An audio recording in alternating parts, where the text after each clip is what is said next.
action, because I know you love that. Welcome back, SPRACE watchers. No?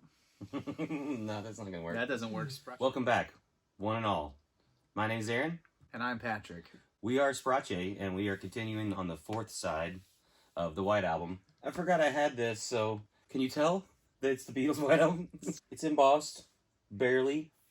And even when you open it, it's like nothing. This is the 50th anniversary one. And I just opened it. Don't know why.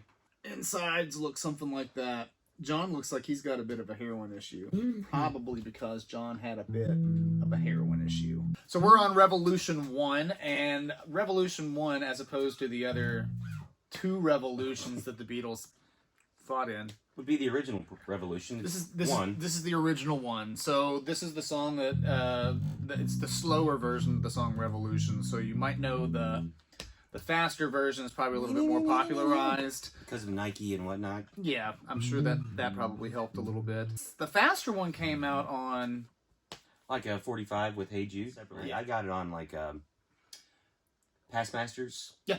So I guess there's different versions in the UK and the US. Yeah. We got different albums, so there's a few tracks that are switched here and there, but the ones we grew up listening to were obviously versions here. I had the blue record. Yeah, the blue record. The blue record from 1960. The double. It was 1967 to 1970.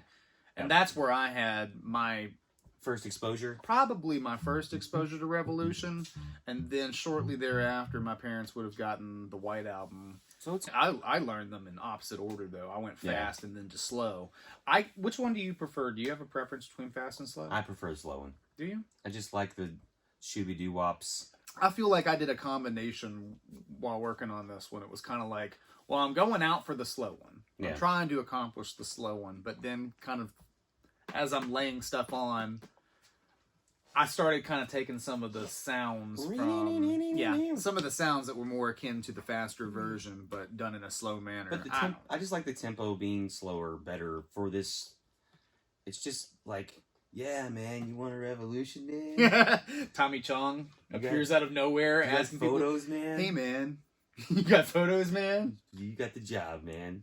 I think I laid down just the cool bass line, did some bop shooby doo wops in the background, and Patrick pretty much put this one together from the get-go, and I think it turned out great.